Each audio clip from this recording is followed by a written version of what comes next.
think that we start. Okay. Um, recording.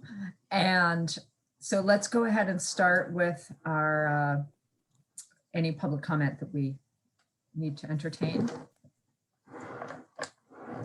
Thank you, whoever posted the agenda. Any public comment from anyone? I don't know if we have any public in attendance. Just a quick schedule note. I'm going to be pulled over to the select board at about 7:20, and then I'll be back hopefully before you wind up, leaving you in Melinda and Jeff and Anita's capable hands to talk through the draft report. So when we get there, we get there. But just if you see me pop out, that's where I'm headed. Yeah, and you're going for the village master plan piece or Tap Corners or? No, neither of those. Well, yes, I'm giving the select board a memo on where the commission landed on cannabis, and then just talking about the overall Taft Corners process to date and where we are and when they can expect to start taking a bite out of it. So gotcha. It's not a lengthy Taft Corners discussion. It's an update, but I figure I'll probably be over there for a little more than a half hour. Okay, thanks. All right, so let's, should we go ahead and look at the minutes? Actually, I don't know if we have a quorum, do we?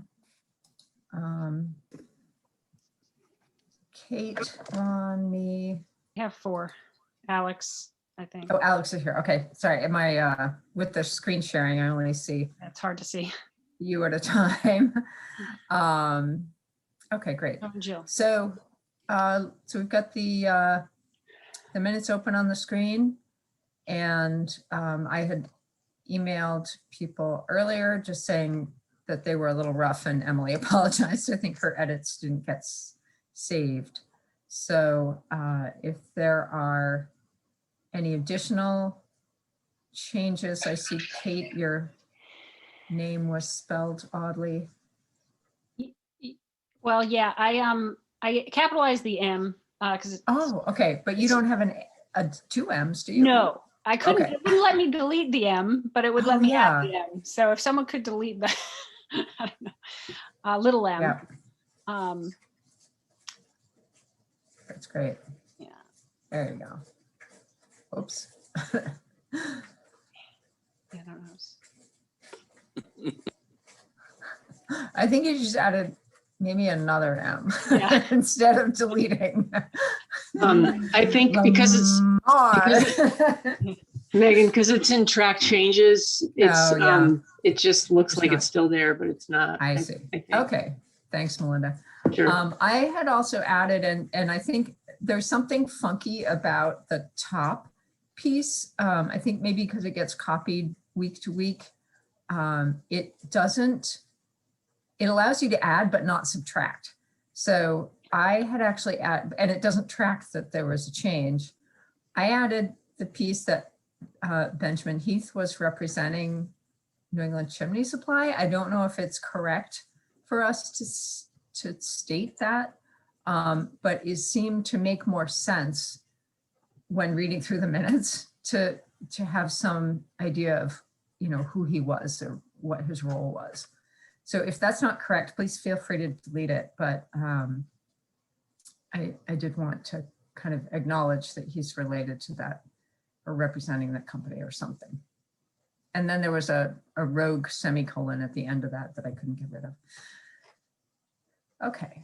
All right. So if you could scroll down, I'm guessing this is Melinda in control of the minutes at the moment. I'm trying to be. I noticed that it's not letting me delete things either, so I don't know why. In that particular paragraph, it doesn't let you. Okay. Yeah. I think the other paragraphs are fine, but it was just that paragraph was like locked. Okay. I had added this little Yeah. question mark because I wasn't sure. Was that what we were talking about? I just think we needed to clarify. Yes. What Megan Cope nominated Jill and Ron for. That's right. Yes, that is absolutely correct. Thank you for So we can that. delete that question mark then. Mhm. Great, thank you for catching that, Kate. Okay, so then I mean, most of my edits that you see in here were just kind of for the flow of things. They were not, I don't think any of these really changed the substance. There were a couple comments that Alex had made, and it didn't, it wasn't consistently saying that Alex was making these comments. So I kind of fixed that a little bit to make it clear who was talking. Let's see, clarified that we were still on the NECS piece, and that's the section of Williston Road we were talking about. I just clarified this question that I had raised about whether NECS was part of CATMA. And let's see, that I abstained from voting for myself as chair. Let's see. And then this piece kind of halfway through down the screen here, I didn't know what was intended with that, where it says, if a commission would like, keep the commission honest. I'm not quite sure what we were saying, or if we even need that. I couldn't recall, and I didn't want to overstep the editing into actually shifting the meaning.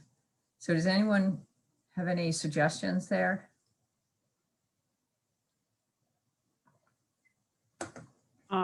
I agreed with you. I'm not sure. I mean, I vaguely remember, I think it was like, that's like 3 thoughts that got put together, and yeah, I don't know that we need it, because I think the sentence, the paragraph before and the one following kind of covers it. Yeah, okay, so let's just delete that. I think it was more conversational.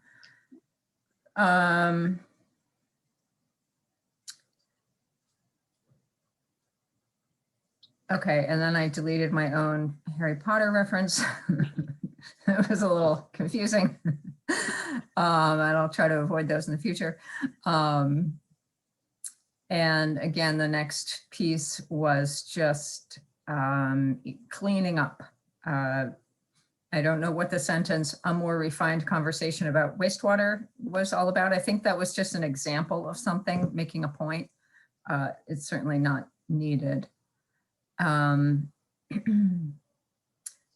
And then I just suggested that we spell out VLCT.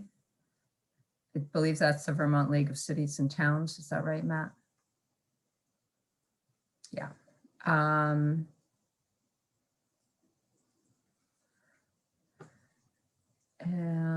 that we would meet in the police station's community room, not the police station.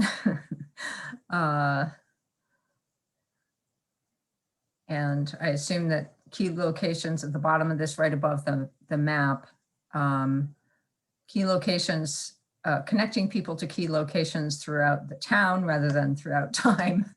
I haven't quite figured out the time travel piece yet.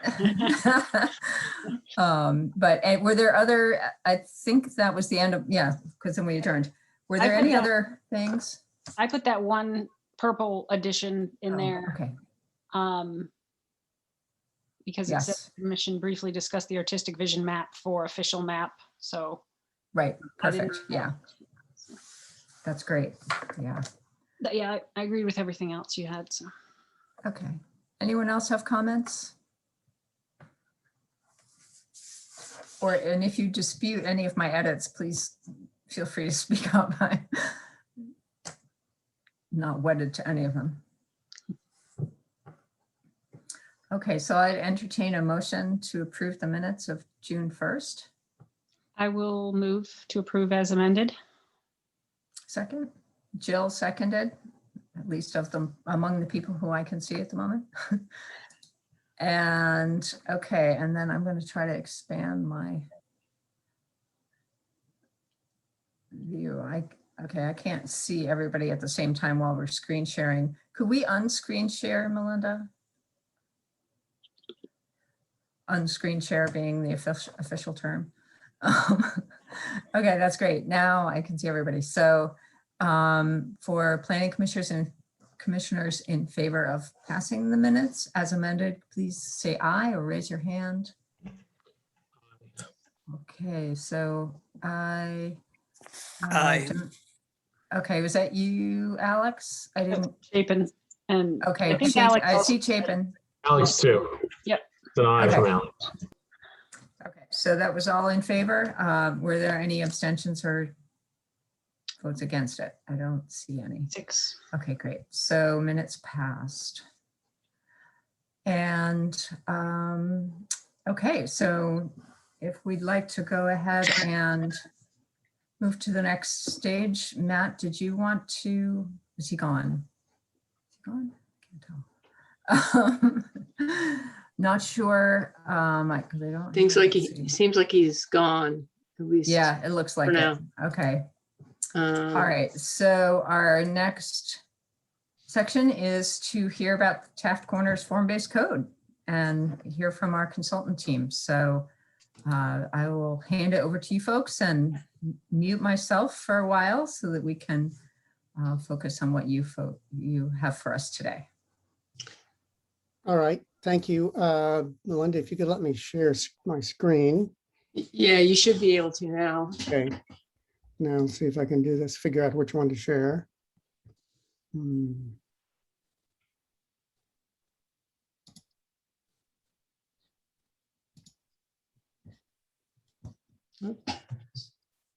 You all seeing the Taft Corners cover?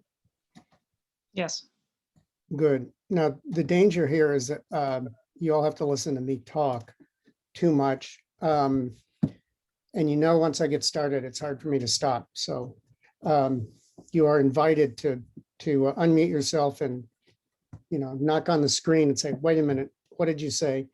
But we have most of the team here. We don't have Rick Chelman is not here.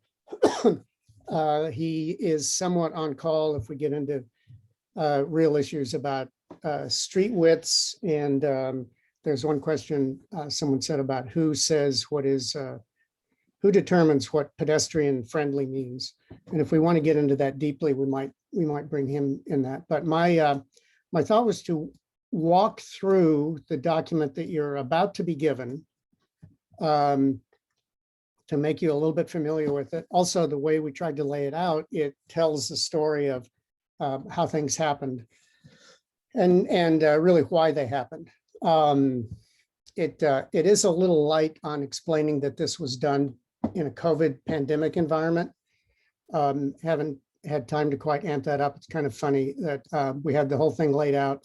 And then Justin pointed out that we didn't mention that's why these things were done virtually. So I put in one sentence, which is a little weak. But starting off, the document's laid out such that if you were printed in a magazine format, the two facing pages are facing mainly for a reason. That's part of the telling of the story.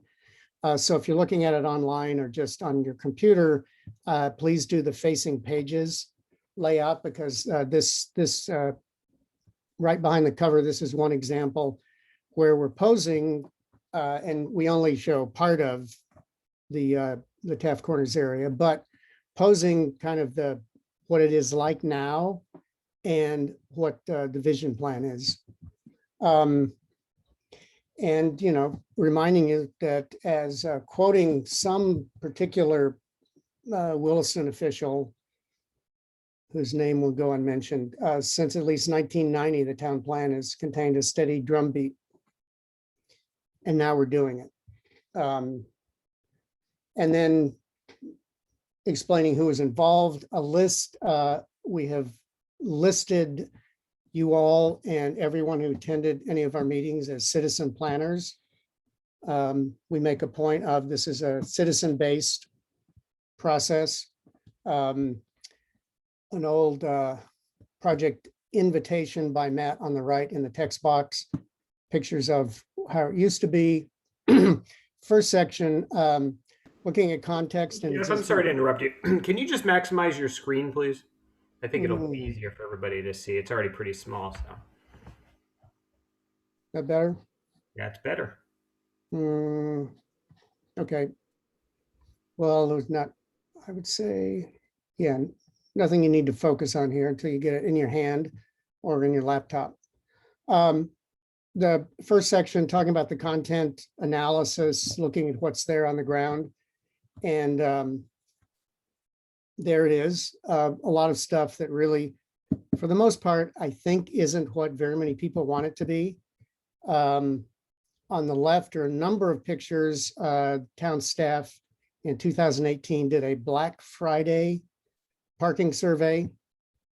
Nothing to do with the pandemic, but the day when parking lots are supposed to be crazy and crazy wild, full of people, showing how there's a lot of unused parking, even on Black Friday.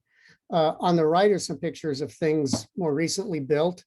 And I think the picture of Finney Crossing and the lower right, in front of the new apartments, I have a feeling these are ones that a lot of people described as quote unquote Soviet style. And I gotta say that when we're talking about what we want to do with the streets, that picture and that situation is something that's like the opposite end of the spectrum. It's a fairly blunt building right at the edge of a sidewalk. There's just sort of nothing going on. It's just a little bit bluntness. But we're going to talk about streets a lot more. The planning process, we try and lay it out. The steps we went through, basically, we're at the point of, we've got this a vision plan out. There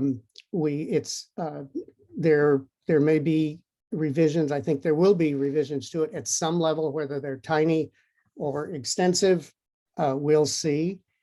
But we're at the stage of analyzing this vision and deciding really the next step in the process is to have, whether it's an official adoption or just an agreement, a shared community vision.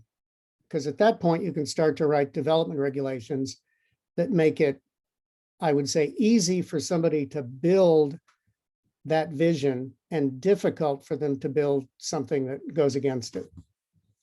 That's what the form-based code will be about. So we step through the kickoff event, the mapping exercise, the visual preference exercise. By the way, there's an appendix at the end, and there's some links. So if you want to look at each one of these and really study the whole group, you can.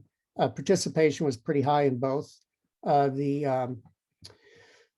Our software tells us that 163 people participated in the visual preference exercise and 87 in the mapping exercise. Go to the hands-on design workshop, talk about the process, what we did, and then summary of what the citizens said. We show all 5 of the breakout groups maps. These are also shown in a full page size in the appendix. And then we talk about what the consultant team did after that hands-on workshop session, where we basically took what the citizens gave us and those 5 maps on the left-hand page, and put it together into a single kind of master plan. Then we met with the people who owned the land, the developers, DPW with the town. And I would say we talked to them about, this is what people want to do. How can we make it work? So we tried to put that citizens' vision first. And you can all read about that. Something that was new for me at the end. Membership. You did. It was only $20. You get 10% off. I'm Q. Nope. All right. It's okay. Normally at the end of our charrettes, we hand out, with people vote as they go out and give them something to fill out. But on this one, a little bit of a high wire act.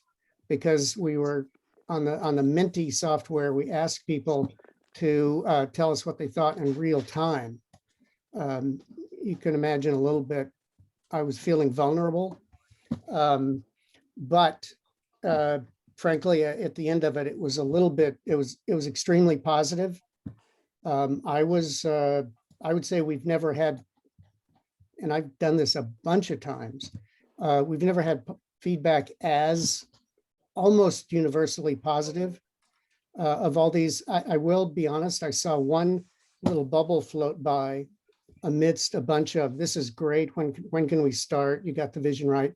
One bubble floated by that said, I hope none of this ever happens. But that was really an outlier. So I have to say I was blown away by the response. And people were asking questions. This wasn't just like everybody was saying, you know, buy the man a convertible. But it's thoughtful, but really positive. So then to walk through pretty much a slightly more polished version of what we showed in that work in progress presentation. I added in that kind of bird's eye view on the lower left-hand page at the bottom, where it shows, it's a Google Earth view. You can see the outline of the town of Williston proper. And then there, I think it puts in perspective how much or how little of Williston we're talking about. We are talking about some very serious change, but it's really that idea that developing in this area, right up here in the Taft Corners area, by having a certain kind of development, really going for that walkable town center, really helps take the development pressure off of and keep the rest of Williston as green and rural as it can be. So the way it's set up on the right-hand page is the overall plan showing what we think is a series of first steps. First thing I should really say is this is an illustrative plan. So these are footprints of buildings that we're imagining this is a kind of development that could happen. It's not that these footprints have to happen. It's not a command, but these are the kind of things that could happen within the village. And there's certainly some subjectivity in what we drew. It's judgments, this makes sense. So our step one is a logic. It's a start and development on all the areas. Of course, Cottonwood Crossing, something's already starting there. And kind of the same, Maple Tree Place, Trader Lane, we're certainly aware of interest in already starting to build that. And there's existing buildings there. So there's some logic to it, but it's not science and it's not absolute. So in the next pages, we go through and kind of zoom in on each one of the projects. This is a zoom in. It also shows Wright Avenue, but the first one is looking at Trader Lane, the plan view on the left with the village green. And also then on the right, there's some of Steve Price's visualizations where photographically he adds images to show how this could be built and what it means with a real vision image, obviously on top. Next one is Wright Avenue. And, you know, we don't have in the benefit. In the presentation, we show these building from existing conditions to buildings kind of coming in and growing. It's a little more dramatic than you can do in print. But here's the possibility for Wright Avenue. And we've got all these things in the street tree area. There are particular kinds of pervious pavement you can do so that if you're in an area, you have these tree lawns, so the trees grow and are happy and they take less maintenance. If you're in a busy area, there are things you can do so that that tree lawn area can be walked upon. The tree roots are happy because they see soil that's uncompacted, and your feet are happy because you can stand there. So effectively, we've got the sidewalk plus the tree lawn area. So the pedestrians get a much bigger area to use. That's what you see on the left. You also see bike share, car share, And in the case of Wright Avenue, this is proposing a new, really a Main Street environment, small town Main Street for Williston. On the right, the picture, here's the CVS, the gray building. Step 1 Maple Tree Place. This is probably the one that it's the most hard to predict, but what we showed were two things. One is doing something positive with the land under the power lines. This one, I'm told, I've worked on projects before where people had community gardens under the power lines. In one case, it was a low-income housing area, and the residents said their vegetables were especially big.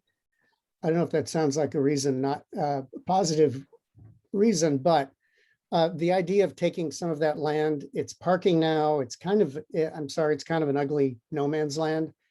Some of it will remain parking. I think over time that might start to go away as we park our automobiles less. But some of it in the near term could become community gardens. There's also a proposal to build small buildings along the western edge of the 75-foot setback that might be flex buildings. They could be small kind of townhouses like the ones that are on the other side of Maple Tree Place, but they also could be flex buildings that could be for arts, art spaces, incubator businesses. So they could be housing, but they also could be a lot of other things. And then up in the left-hand corner is a proposal to, we understand and are pinning on the idea, there's dedicated land up there for a transit center. It's certainly in the middle of what's built, well, close to being in the middle of what's built now in Taft's Corners, but formalizing that a little bit, possibility for a transit building could start off as just a shelter. But as things grow, it could become more than that. There's a dearth of public restrooms, and that's a real need. There could be, there could be program there. It could even grow to be one of those kind of community meeting areas that people talked about a lot. And we'll talk about more as we go through this. And the other is a little more controversial, a proposal to relocate Blair House, AKA the tavern, for a couple of reasons. One, we think it's, right now, I think the place it's in is just pretty shabby. You don't really see it, it's off to the side. So I think it's not doing really good things. Seems to be away from Taft's Corners, but it's also preventing a decent kind of build out of the main part of Taft Corners in a downtown manner. It's leaving that just kind of an open, for me spatially, it's kind of an open wound. But the main reason to move it is, I think, a new location where we're showing it really kind of out in an enlarged diamond that's surrounded by the roads, is it puts it in what new urbanists would call a more honorific position. It really is in Taft Corners. It's there as an object building, and it gets seen by all. And we don't doubt there'll be more discussions about that. And by the way, I'm going to try and talk less about specifics, because otherwise you'll just be listening to me for way too long.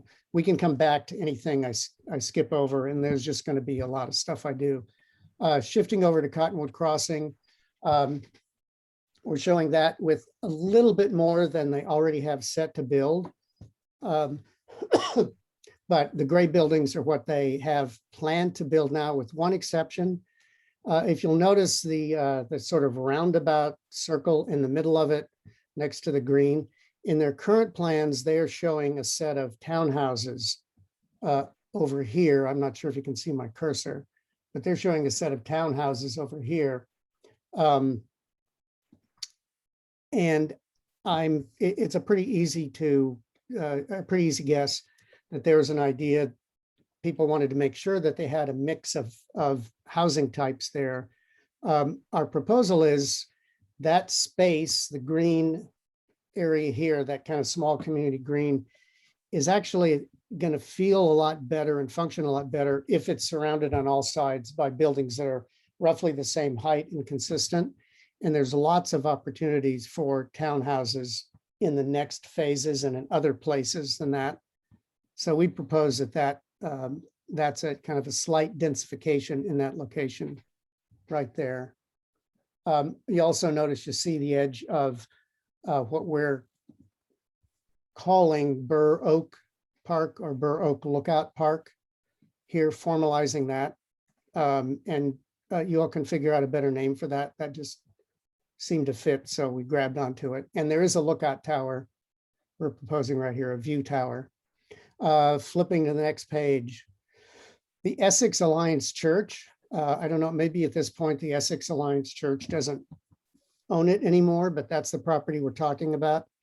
First thing I want to point out is there's a 6-acre park that is going to be up there, courtesy of a wetland. It's a wetland that's pretty hard to see in the photographs and the aerial photographs. You really can't tell where it is, but in the mapping, there's parts of this green area on the upper left are wet, but it's all perfectly usable as a passive park. And there would be parts of it that certainly you could, I don't know if there's a restriction. I just think you wouldn't want to set up a swing set, et cetera, right on a wetland, but there's plenty of land in that area off to the side of it. So that's a pretty good contribution here. Our suggestion for the first phase was to simple, the land plan, or the layout we came up with had a spine kind of coming off their first entry off 2A into a long linear central green that then tied into the wetlands on the other side of it in a wetland trail. So the first step would be building some small apartment buildings and some townhouses around that.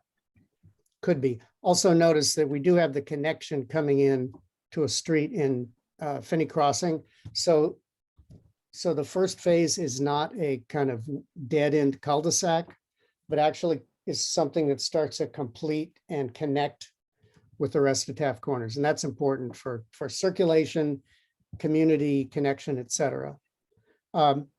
Quick step to what we're calling step 2, which is to some extent building a little filling in around step 1. First place, this is where you see, I think, really the substantial changes to Maple Tree Place. This is a real building on what's already there, taking their system. And we also do this on the other side, but taking the system where if you look in an aerial, you see kind of blobs of parking, blocks of parking with circulation streets between them. To some extent, we took those blocks of parking and turned them into what in the future could become blocks of buildings facing streets on the outside with parking in the middle. Something particular I would point out is if you see the gray area, I need to get a bigger cursor. Jeffrey, while you're looking for your drawing tools, is it okay if I interrupt with a question? Please do. So I feel like I'm sitting through the last meeting over again. And between the big public meeting where we unveiled a lot of the plans and got that real-time feedback you were talking about, and now we had a planning commission where, we asked that you be provided the recording of that meeting. And we also put together a document with feedback on this. And it had a lot of feedback about things that you've got in this plan, like that parking garage that's right there. Right, it had a lot of feedback about like buildings against the street and the photographs that, or the renderings that you created of Trader Lane, et cetera. I'm just wondering, can you highlight what changes you guys have made to the plan based on the last planning commission meeting? Yeah, it's a combination of things. And I think that's also a good call for me to go less through the pieces, because you're right. I am kind of going back through a slightly evolved version of the presentation. Our response was a combination of things. One thing I think we felt like a number of the comments and the concerns were based on misconceptions, like the streets that you saw. We did pick the view. I know the Wright Avenue is a storefront, a retail street. It does not have a green space in front of the buildings because that's not appropriate for that place. But we did actually started to evolve what I would call the dooryard. That we made some changes to those street sections, which will be really the majority of the streets in Taft Corners. And I will show you those. I'd ask for your help also in running through those questions. One of the questions, there was a reaction about, I think somebody thought it was, had a problem because we're building on their parking area, so they won't have easy parking. Now, I'm sure I'm mischaracterizing that, or maybe characterizing that a little too much. On that, as far as building in Maple Tree Place, what we're showing here and having a parking structure, that's actually providing a lot more parking. And of course, the way you would set this up is the parking in the structure. That's where you would, the smart thing to do is to get the employees, make your employees park in the structure, make the structure be free, encourage people to go in the structure in order to save the on-street parking for customers. There's a lot of knowledge and writings about how you manage parking to keep the retail, keep those spaces available for retail and have turnover, et cetera. But yes, this is putting more stuff on Maple Tree Place.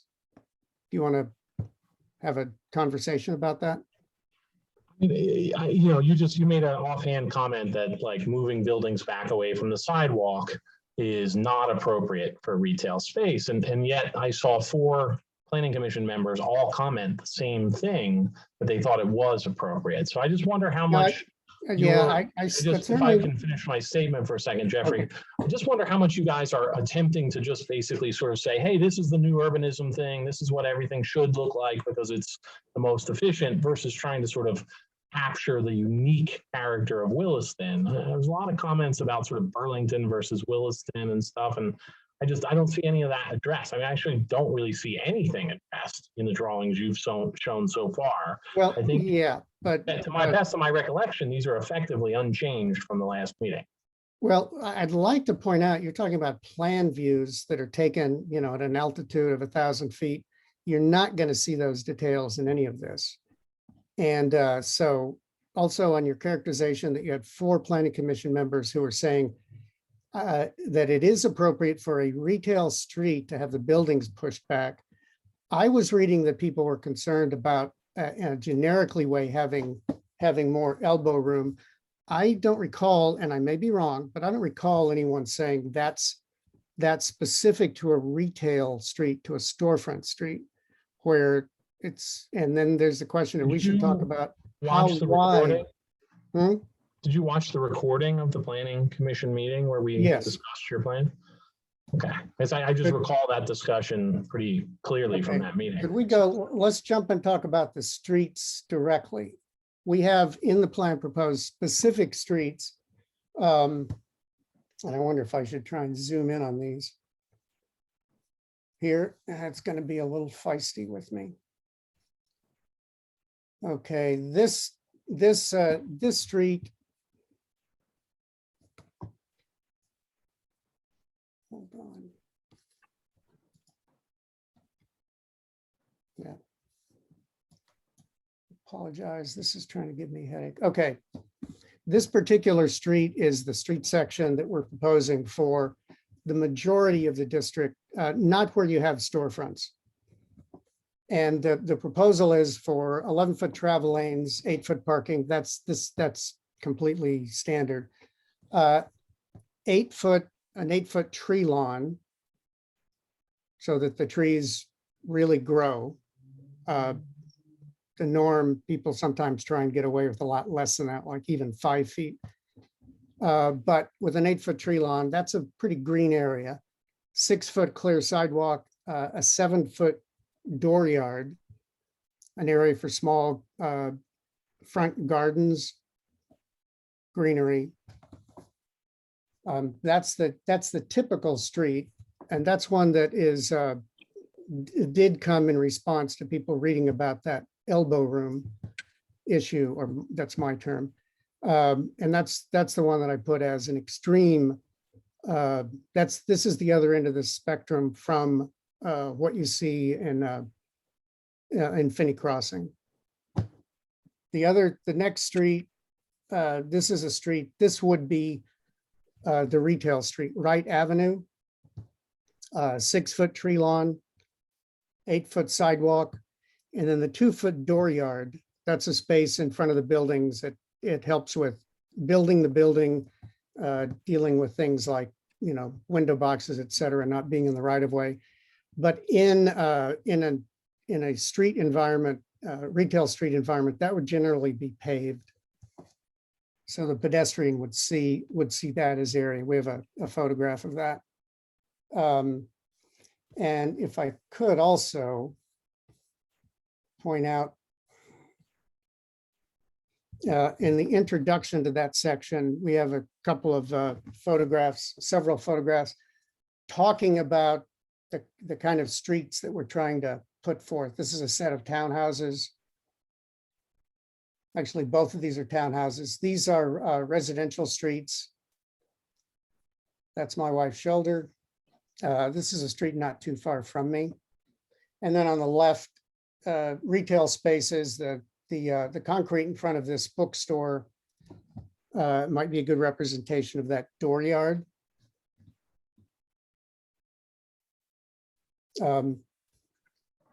With some contrast to what you've got out there now. So let's go back and look at I apologize, and I hope I'm not giving anyone a headache.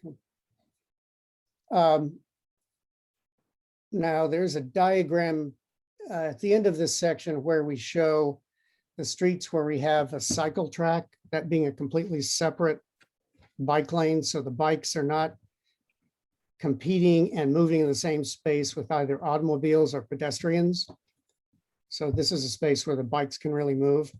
That's again the same regular 11-foot lanes, 8-foot parking, 6-foot travel, cycle track. And then the cycle track also has some elbow room from a 6-foot tree lawn, 7-foot walk, 2-foot dooryard. And this is the kind of thing that would be proposed. I will show a diagram, but I appreciate the detail on the sidewalks, and the picture was very helpful. okay. It was more of a meta point though than just sidewalks. I was picking one example. My point was there was a lot of questions about density of buildings, types of building, heights of buildings. I mean, there was a bunch of different things raised, but what I saw in that plan was, I think, unmodified pictures of everything. So I'm just wondering, I'm just trying to get a feel from you. What did you change other than it sounds like, some sidewalk things you added here, like sort of distances and stuff. You got a little more specific, but what changed about the plan? Jeff, I'm going to jump in real quick. Okay. Alex, I just want to, I think it's important to note that what we're looking at here in the vision plan, isn't the code. Those drawings are generally representative of the type of built environment that we're looking to code. So when we start talking about the specifics of building facade, when we start talking about the specifics of building height, when we start talking about the specifics of building density within a district, those are specifics that we will get to, but we're going to get there when we start to code. That level of detail is not something that we're likely going to be talking about here within this vision plan. Does that make sense? I understand the specifics of how high, right? But the examples you use of buildings and the renderings that have 4-story things, like, in the last meeting, there was a bunch of pictures of things like Cambridge, Massachusetts. We got relatively negative reactions in the next planning commission meeting that followed. And I guess there was one of the overall comments was it looked like you were building for 100,000 plus population in this area, and nobody really got a good answer as to what the actual density of the number of units you drew out is. Sure. So one of the things that Williston staff and Jeff did in the interim from your last meeting is to do some basic calculations about what we're looking at in terms of total residential units within step 1 and step 2. And just that rough back of the napkin, I think we based it on 3 and 4 story buildings. We were looking at over those 2 phases about 4,000 units or less. So we're not talking about 100,000 units. We're not talking about 5,000 units. We're probably talking 4,000 or less through those first 2 steps. And I think that calculation itself, we could, likely share. I'd want to run that by Matt first. Okay, it's good to know. I mean, that's something that's been sort of on everybody's mind. Anyway, I was just getting to the point of like, we've seen a lot of this and the delta is somewhat more important, I think, than getting through the stuff we'd already seen in the last meeting. So, understood. That's it. Point taken. Gotcha. There's has his hand raised too, actually. Yeah, there's by the way, there is a hell of a lot of ground to cover.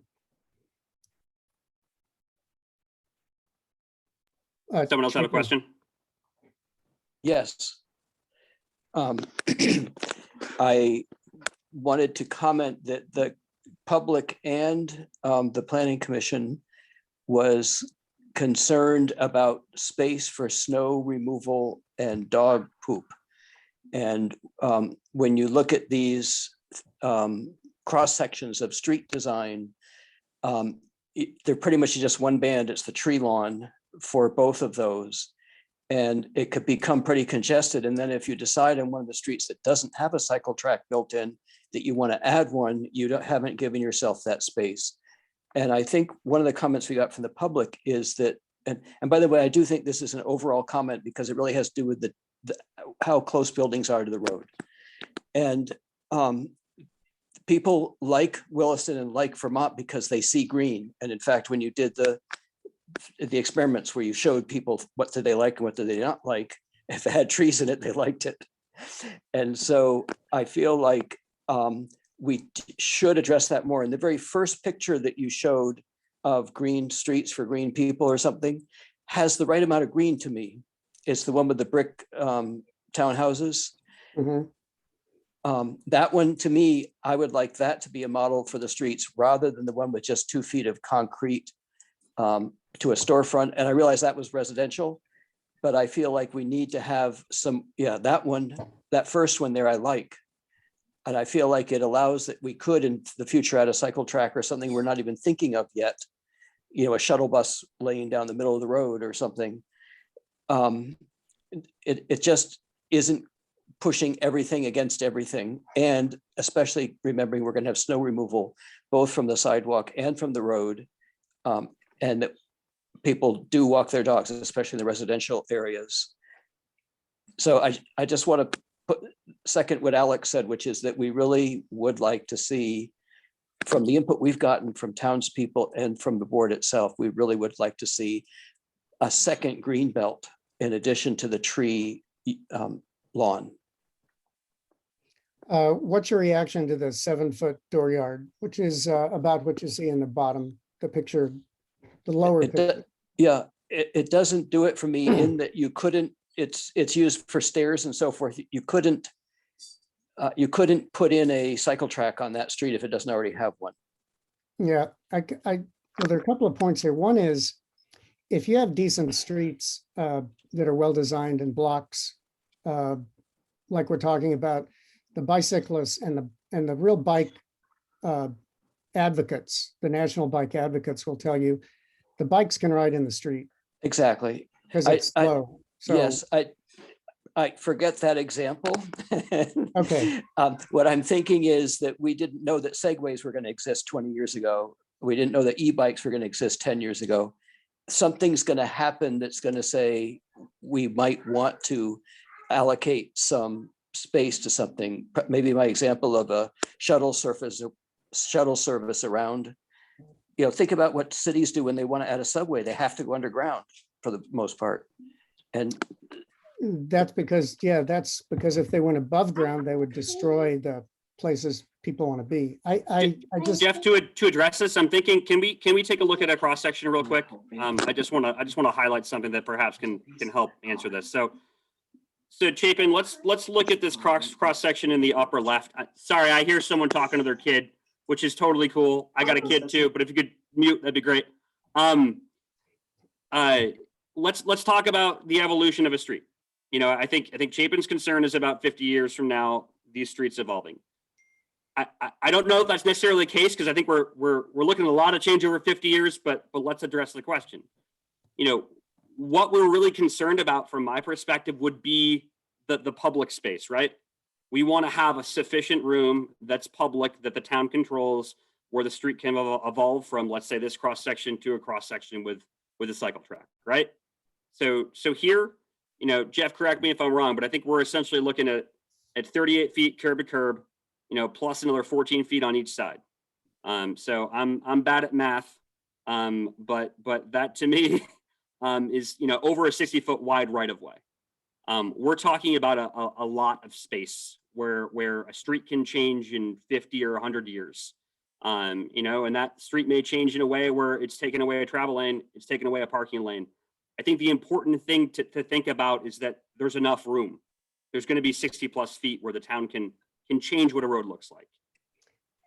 And also, I mean, Chapin, you make some valid points, but I would point out the cities that work, you know, the old things, the cities that got laid out even before automobiles were dominant, they're the ones that still work the best, even with automobiles.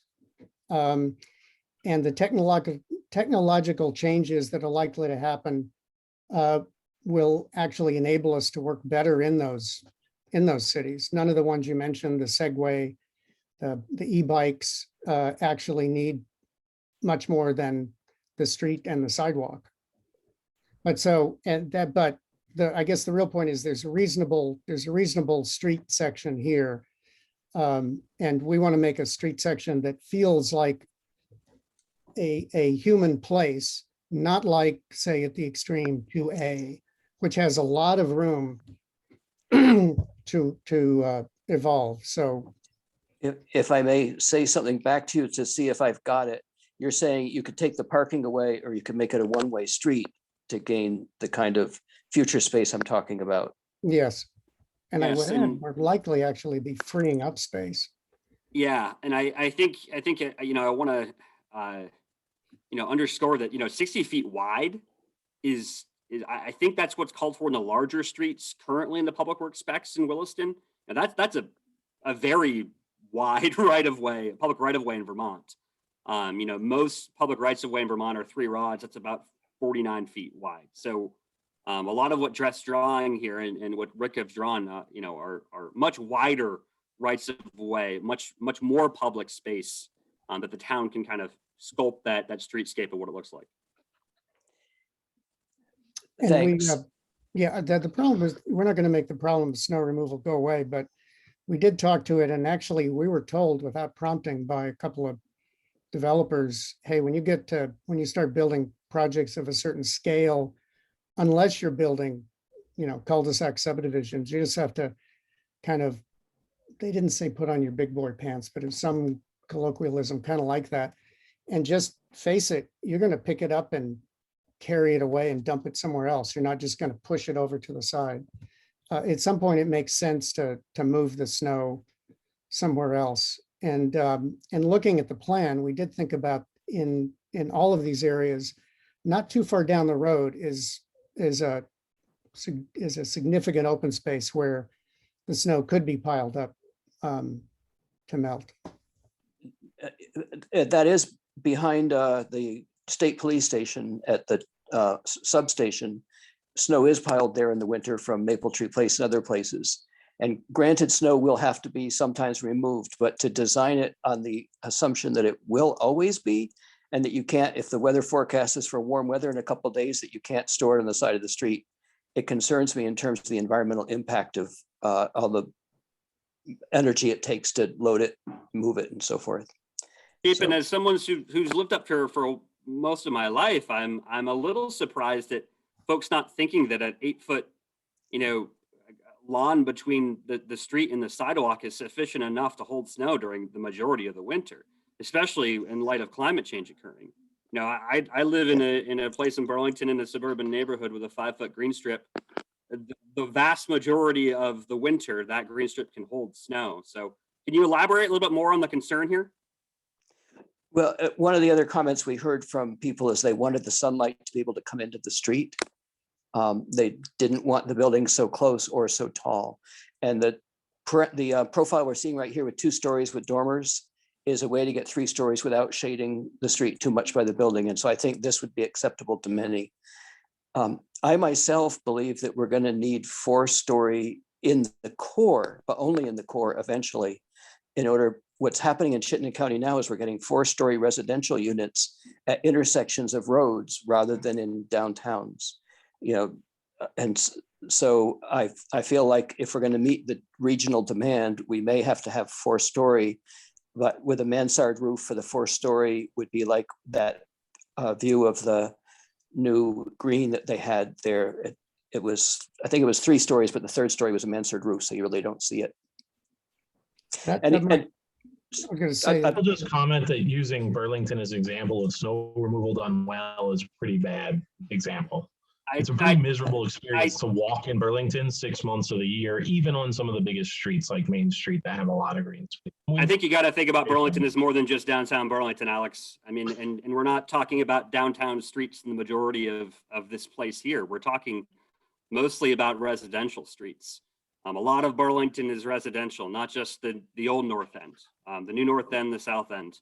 A lot of those places have snow removal on 5-foot or 6-foot wide sidewalks. They're clear. I know downtown has a lot of challenges. I hear you, but I'm not citing that as an example. I'm citing about the residential neighborhoods. Yeah, I get it. We're the Williston Planning Commission, and you're sort of arguing against our vision here. Like, I get you, but the south end of Burlington sucks. It's a terrible place to walk in the winter, and I'm sure you like it. But what I'm trying to say is that I got a lot of feedback from people that it's not enjoyable. Could I say? Yeah, okay, can we, sorry, I'm going to jump in as chair here.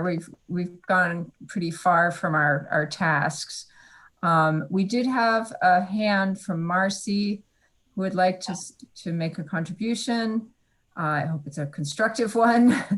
And and then also from Keith. And so let's see what they have to say and then move on from there. Yeah, it was my comment was kind of along the same lines as yours, Megan. It's like, it seems like we're getting hung up on something, and I'm interested to hear like everything else that's coming, for one. And the other thing too is that I'm sensing that there's a pushback against, wanting, not wanting to look like Burlington, or having too much like stores too close, buildings too close to each other.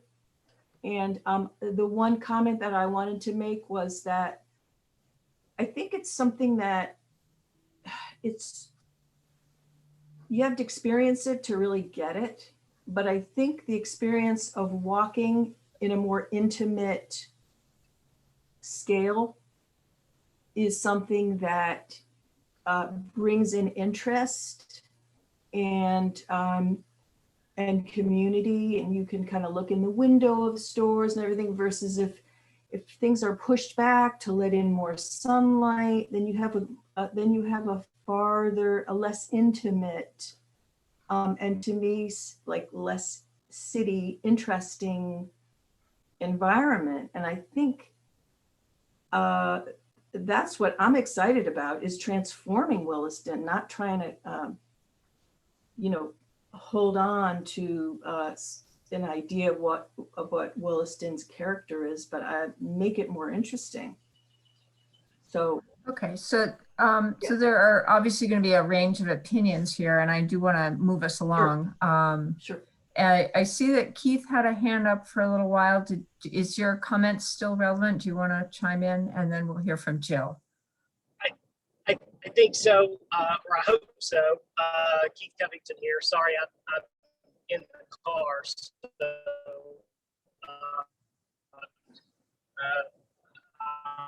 I'll try to make this as brief as possible. I just wanted to chime in as a Southern boy, but I've worked on a lot of projects in the North, and I know that it can be accommodated. I also can't speak too much to Burlington itself. I understand that there's a mixture of opinions on Burlington. But what I wanted to say, though, is I asked that everyone, this is kind of echoing the last comments, ask that everyone, keep in mind that don't lose sight of the fact that the streets and ultimately the code is not a one size fits all for the entire area. Context is very important, and I know that should be inherent, and it probably is inherent to most of you.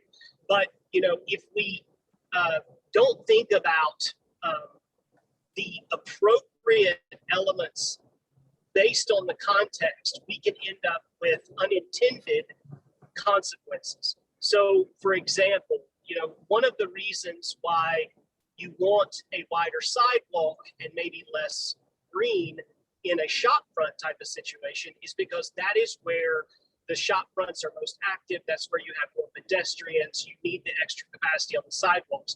It doesn't mean that it's a barren landscape of nothing but hard surfaces. There are street trees and other elements there, but that is what makes that an engaging place. Contrary to that, if you start to move the buildings back and add more plantings and so forth in front of those shop fronts, then you're starting to lose some of the intimacy that you have. And quite frankly, in some ways, you can actually create a less safe environment. A wider street, wider space that doesn't feel enclosed encourages drivers to drive fast. It doesn't make pedestrians feel safe and so forth. So I just would urge everyone to think of each of these not as this sort of across the board solution, but look at it based on the context. There is more green where it makes sense in residential areas, and there's more sidewalk and other types of spaces for amenities like bike racks and things like that in the places where those should be. So anyway, that's all I'll say about it. Okay, thank you very much, Keith. And Jill has forgone her opportunity to comment. So Keith and Chapin, if you want to put your hands down so that we can start fresh, that would be helpful. I would like to suggest that we get back to the document, that we listen and watch for those things that are different from the previous version. And thank you for the comments. We appreciate that. And obviously this is being recorded, so we will have a record of that. So if I can turn it back over to Jeff Farrell. And again, I think we've heard pretty clearly that we'd like you to highlight the new, the material that's been added since, Well, particularly the last round. I'll have to, what I'll be doing is, we think a lot of the material, in our view, is things to be, there's some things to change and a lot of things to explain so that we can have a discussion about, what makes sense and what doesn't. So I won't belabor the Maple Tree Place, but we definitely felt like this was one that needed to be explained here, not changed. And 2A is actually Lisa South part, a big street where big buildings make sense. And I am going to go more quickly. Cottonwood Crossing expansion makes sense. We have modified where the phases are. I think we further developed the park. And then an idea, this is in the step 2, although some of this could happen earlier. This is an 8, if I remember correctly, 8-acre park that has, buildings on it. This is an extension of Marshall Avenue, the garden center right across from it. I don't think anything new about just the idea that the next phase of building up in the Essex Alliance Church will be to fill in to the south and completely connect with the Finney Crossing and the space below it. And actually really dependent not on us, but on VTech, how they might build their campus up north, partially hiding the power lines that go through it. On the subject of meeting halls, there was a lot of talk about it. I know on those night, I can't call them brown bag lunches, but there were evening presentations during the charrette. There's a lot of conversation going into great detail about what could and should be in a community meeting hall in this area.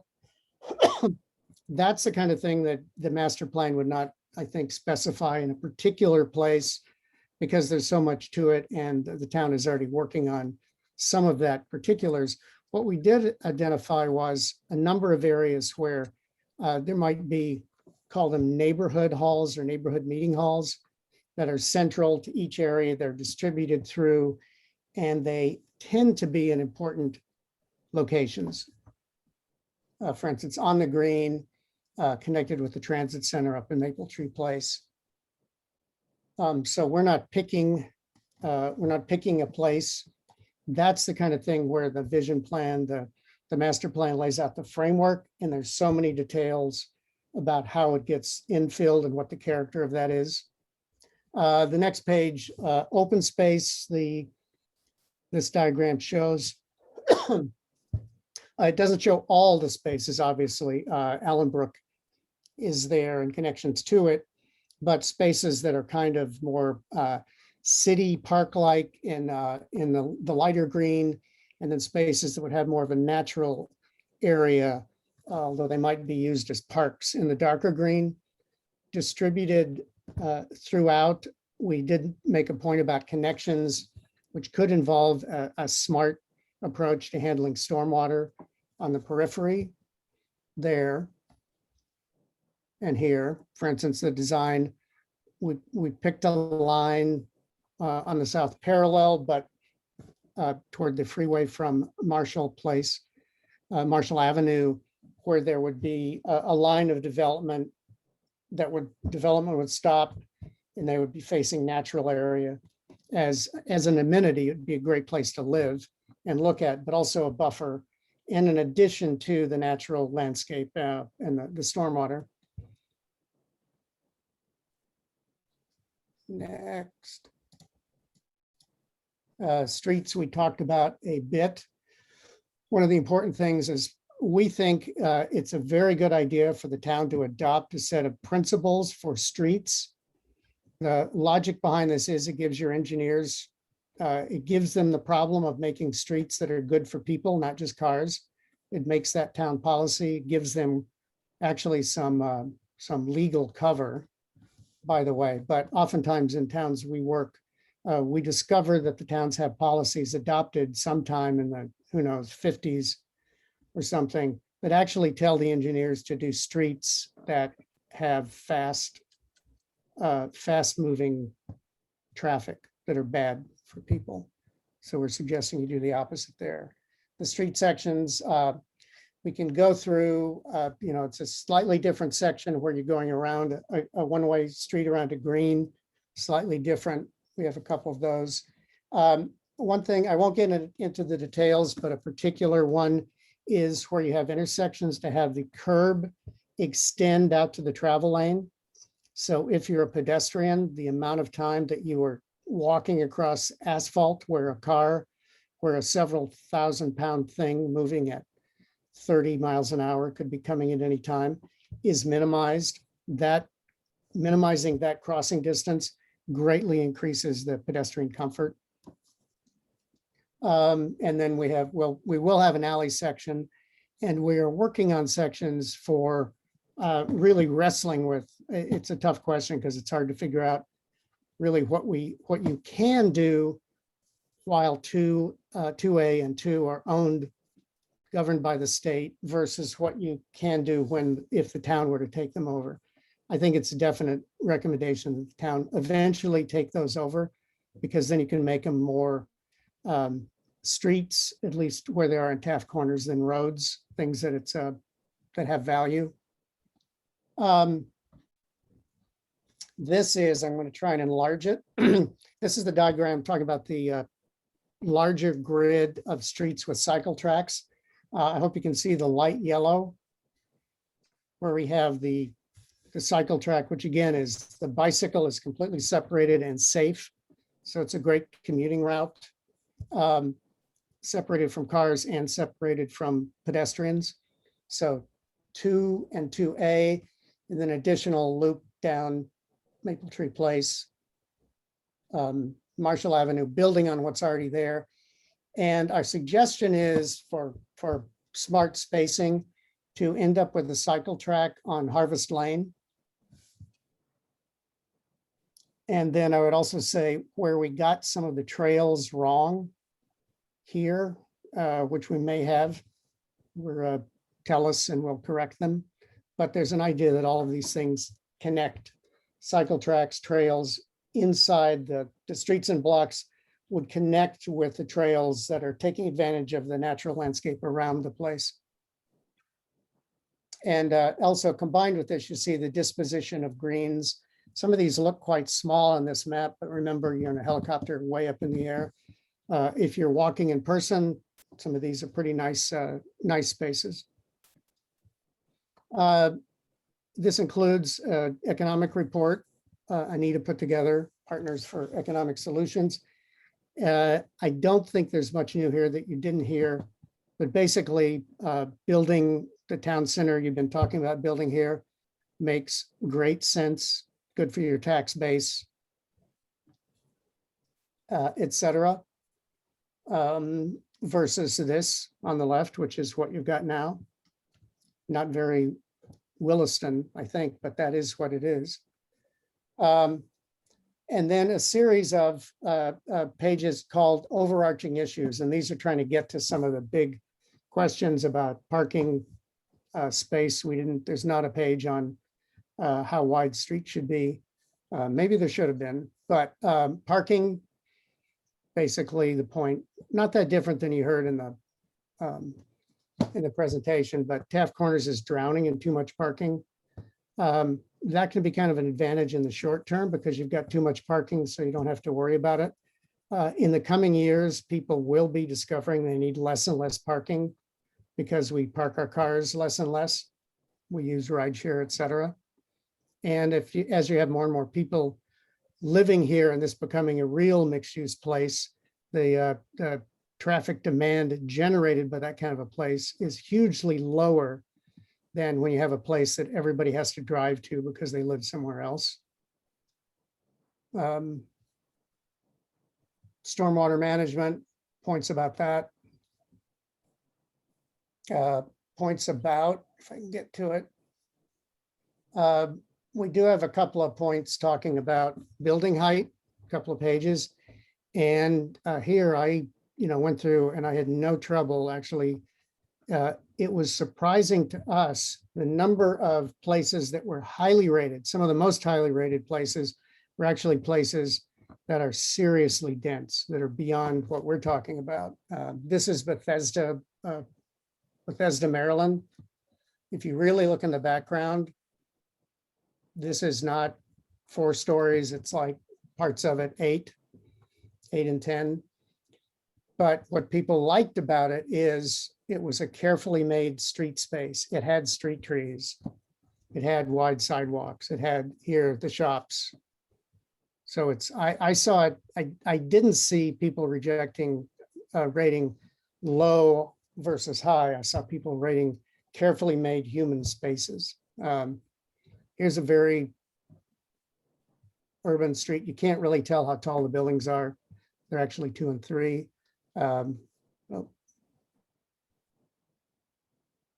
Highly rated space. And then there are a number of points made about the relationship of and the trade-offs. If you want affordable housing, I don't think you're going to get it. It's hard to have someone who's building a 3-story building devote a good percentage of that to affordable housing, to take a little bit of a hit on their profit. Because every story you build on top of itself, up to a certain point, which is maybe 5 stories, you're reusing the land. You've already got it. So there's some, that makes some real differences. There's also an idea you have a more sustainable building because you have more building in a single footprint. It becomes a completely walkable area, tax base. And I think this is something you should discuss. I heard this from one architect developer, but that's, you know, more than I do.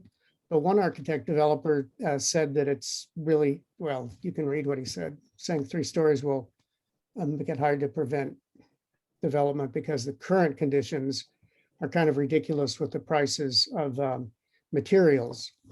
However, I will point out, contrary to what this person said about lumber prices never going down for years because of fundamental problems with supply, I just saw something in the Washington Post last week suggesting that the lumber supply had already started to step up with a lot of sawmills coming back online. So these are things to be talked about. The next page on height and more of those images. I would encourage you to, you know, look at these. This one I understand. That's that image. It's hard to rate it not highly. It's got the flowers and the super wide. Well, that's about a 10-foot dooryard. But I was blown away that this got such a high rating. And that is, that's just blatantly a big, dense development. This is actually Bethesda again.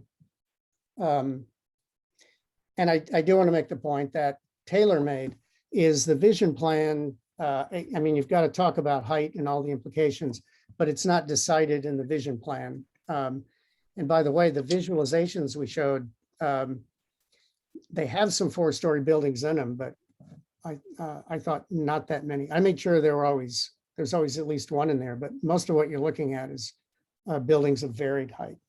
So we're not going to, the vision plan won't set the building heights. The form-based code will. Second thing, I'm not sure if you saw this or not, but a kind of a guide to how we ended up thinking about the different parts of the land area, and important to register that doesn't get talked about much, that there's an area by I-89, kind of between Marshall and I-89, where the Home Depot and the Walmart are, where there are going to be some big boxes, some kind of auto or freeway oriented big scale commercial, and that's a place to put it. If new stuff comes or stays, and it may be that maybe in somebody's lifetime that will just disappear and become absorbed into the rest of the more walkable development. But I'm not counting on it. Act 250, some really specific comments on Act 250 and a particular recommendation that this area, Act 250 not be applied to it because it's inconsistent with what Act 250 is about. That's not going to happen easily, but I think if you read this argument, I think it makes perfect sense. And then we show, and I got the feeling a lot of reaction was when people saw everything all developed at once.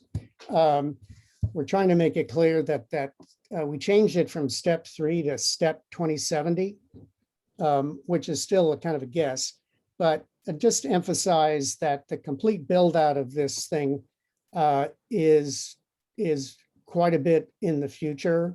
We're not sure when, and how things get developed in the future is likely to be a little bit different.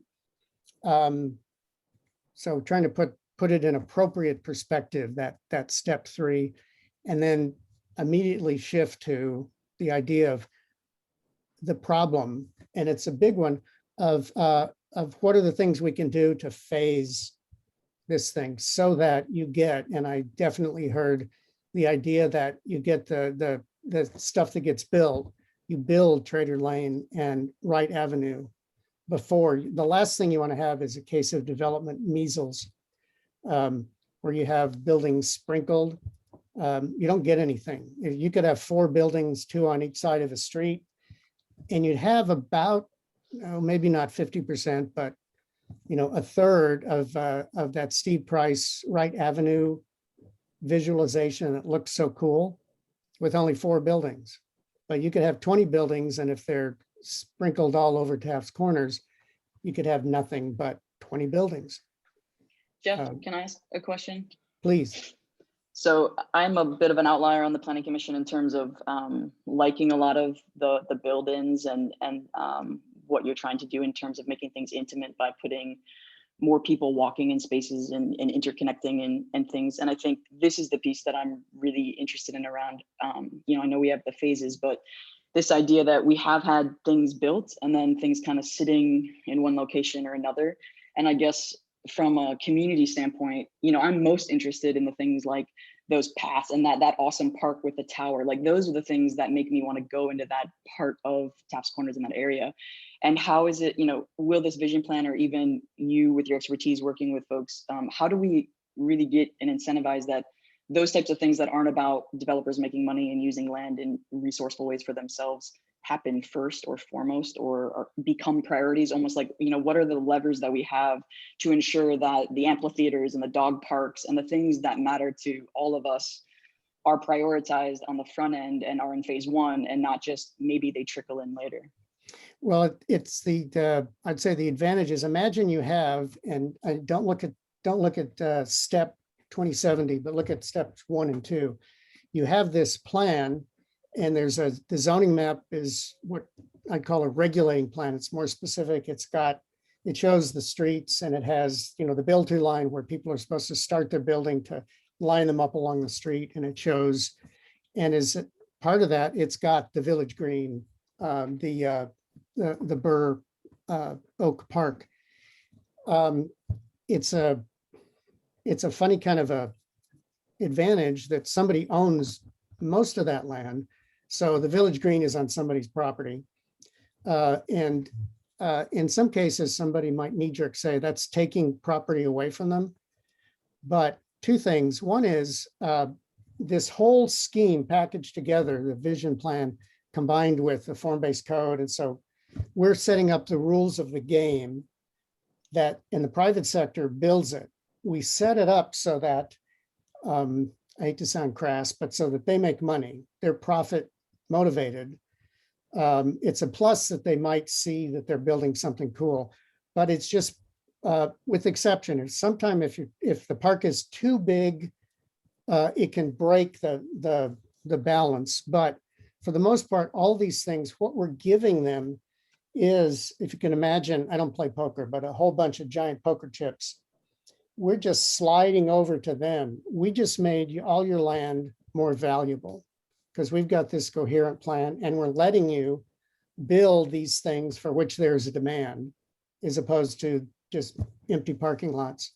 So the green comes along with you getting to build a 3 or 4 story building, and maybe your parking requirements go down. Not maybe, your parking requirements go down, so everything's more efficient for you. You're making money, and on the one hand, that green in front of your property is going to make your units sell faster. On the other, it's just part of the deal.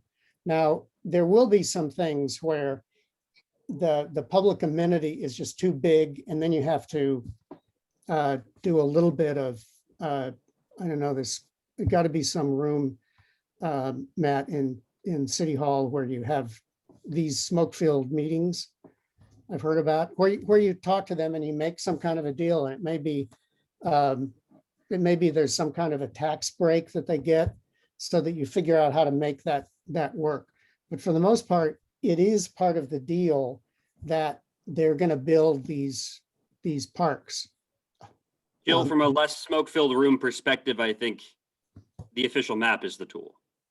Okay, so that's weaving in the piece that we've talked about with you on that. Correct. Because I think, you know, I've been to places and seen places where you see the apartments go up, but you don't see, you know, the park. You don't see the fountains get built. And I think, you know, not to drag Burlington back in a bad way, but in a really good way, the fountain that they've put in, I've been down to Burlington more with my daughter since that fountain is there for her to play in than any other time. And that investment it's not something that, you know, the city might be able to afford to do, but public-private partnerships, it looks like they got a funder to do it. But I think we have to be really clear somehow, as much as we can put levers in and bind people to doing what is good for the community. That's where I'm at with this vision, because I think I want a reason to go down there that isn't to, you know, see a movie and that's it. Yeah.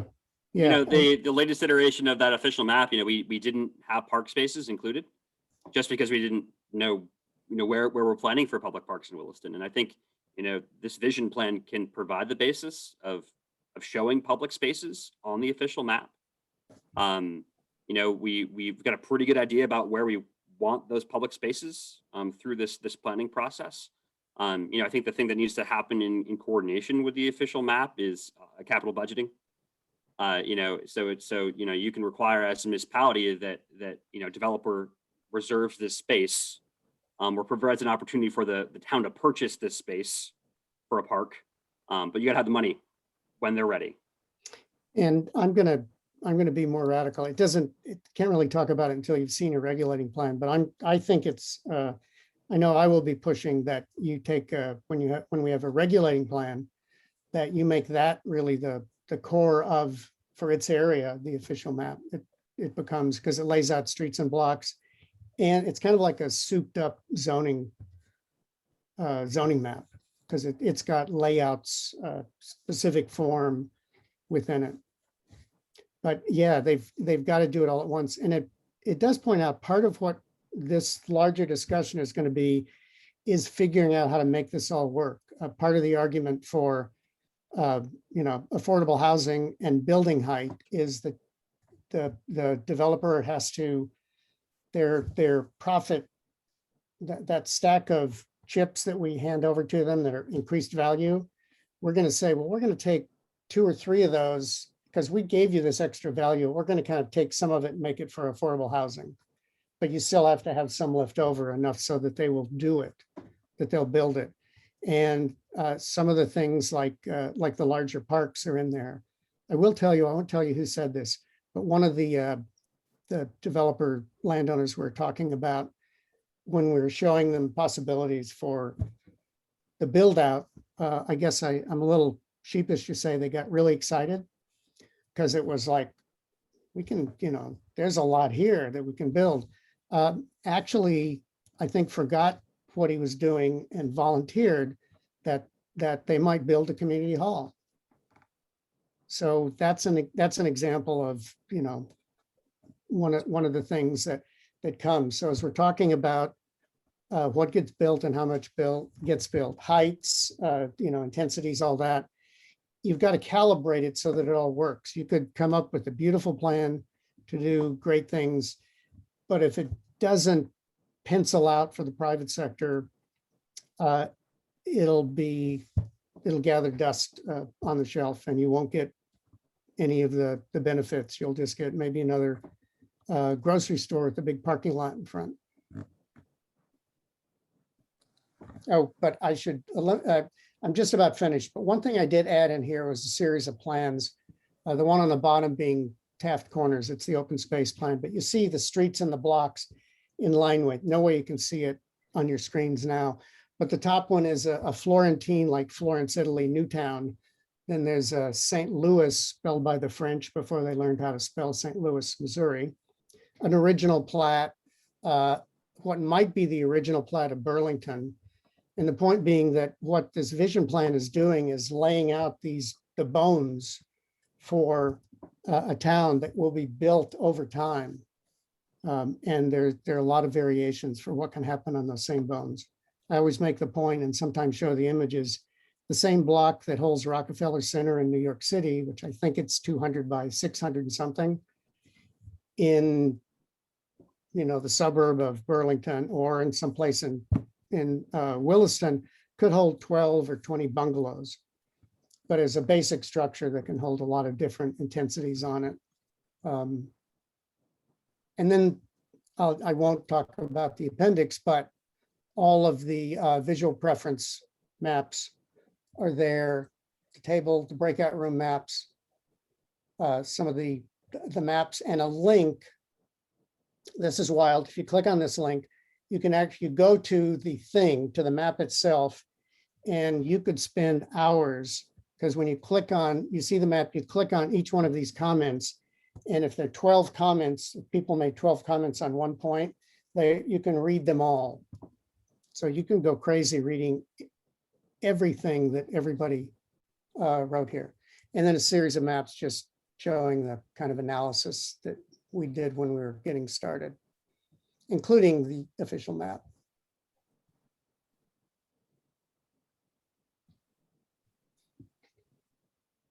Okay. That's it for walking you through the document. That's great. Thank you, Jeff. So I guess we have a little time for questions, and I see Chapin's hand up. So go ahead, Chapin. Surprise, surprise.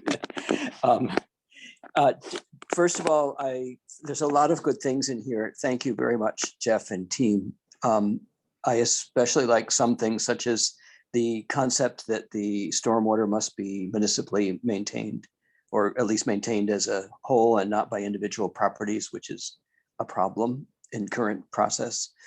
There are two things that I would like to see a little different. One is that since there's already so much residential in the northeast quadrant, and since it's undeveloped land, I would love to see us delay development of the Essex Alliance Church property to at least the second step or maybe the 2070 step. So sketching it in for way in the future is fine with me, but I'm leery of putting that much residential all in one quadrant in the beginning. I'd like to focus on this core. And the other is around the stormwater pond from Maple Tree Place behind Friendly's. We've identified that as a great place for a transit center. And I think also while someone's waiting for the bus, they can take a walk around the pond, which is very aesthetically pleasing. And I think we should be adding, instead of as many buildings, I realize one of them there is a community center, but to the south of the stormwater pond there, where there's more brown buildings added, I would love to see more opportunity for children to play on a playground, or for people to enjoy the outdoors, and to potentially have an expansion of the transit center in the future. So I have a little problem with the buildings there. And in general, I would say that whole, it's not quite a tetrahedron, that whole square that peaks out in the upper left, to me should be said that municipal is the priority in that quadrant, because it's central to Taft Corners and already has some infrastructure in the stormwater pond. And to me and we already have rights to do some development for a transit center on it. So I would just love to say, to temper what's there with, the transit center stuff that you have there is great. But I'd just like to temper that with saying that the brown buildings that are shown here, I would hold off on specifying them yet. And personally, I'd rather leave the farmhouse, the Blair House, where it is, which is more authentic, and take down some of the Norway maples and feature it there. It wouldn't be quite as prominent as where you've shown, but I think it could be made much more of a feature. Anyway, those are my comments. And overall, thank you for identifying so many things to think about. Can I just quickly piggyback on Chapin's comment about, while we have this screen up, this particular view, one thing that I noticed is that just a little to the left of the stormwater pond, between the pond and 2A, there's a little rise right there. And I don't know if you noticed, but if you stop and look east, you can actually see Mount Mansfield from right there. And that would, that would be an argument maybe against planting trees between that spot and the stormwater pond, and make it kind of a viewing feature, make it a spot where some benches, it's a beautiful, I noticed it first because I saw a huge full moon rising up behind Mount Mansfield one evening, and it was just stunning. So that, we've been talking about preserving different views and how, in many ways, development can get in the way of those views. Well, there's a view that as long as you don't have free trees right in front of it, heading on, looking to the east, would be a really nice spot. And so I'll just kind of emphasize that. If I can tag onto that, Megan, I just want to say I really like the sensitivity this team has had to the views, and all the greens that run east and west for a view, either to the mountains to the east or to the lake and the mountains to the west. I really appreciate. I think it's great. Thank you. And I was going to tag on what Megan was saying. That might take the form of not so much a view tower. Actually, I guess putting it on the Bur Oak hillock is an extreme version, but it could be you just identify a spot where it has a little elevation, and maybe there's a platform that's quite specific. And so you're talking about there are a couple of trees. You have that targeted area where you omit the trees. So it's like a directed view. And like a little monument is not quite the right word, but a little place where people would have to sit, maybe stairs leading up to it or a ramp. And the European thing of putting a metal frame that you look through that shows you what the view is that you should appreciate. I was thinking of those things with the big eyes. Karen. I guess I was just thinking of a bench, but okay. So other questions? I have a comment. Marcy, Yeah. a quick comment? Sure. Yeah. So I'm one of the people that are like, let's just like, yeah, do it. I can't, it's gonna start now. I want to, and so my comment is maybe more for the town of Williston than for Jeffrey and his team. But I'm wondering, why can't we just like start to do something now? Like put in a playground near the water feature with benches, or start like with some low-hanging fruit that will generate enthusiasm for this whole thing. And I think the what I'm feeling, and like what I hear from Jill, saying that's why I go with my daughter to the fountain in Burlington. These are the kind of things that we're looking for to make you want to hang around in Taft Corners and enjoy yourself rather than just do commerce and go home. And so I would love to see us do something like that as quickly as, just spend some money, and it would be, I think it'd be wise to do so. To like start the process and show people like, yeah, this is the direction we're going in. I guess I'd like to add just when we did our place-based, there was the Shelburne Farms UVM. I don't know if anybody here was living. Okay. So, and one of the things they talked about when they talked about what makes a successful town, and they did, some Italians did a big study of all over Europe or something, and they found that it wasn't financial. What makes a thriving town or city? It was having a soccer team and a choir.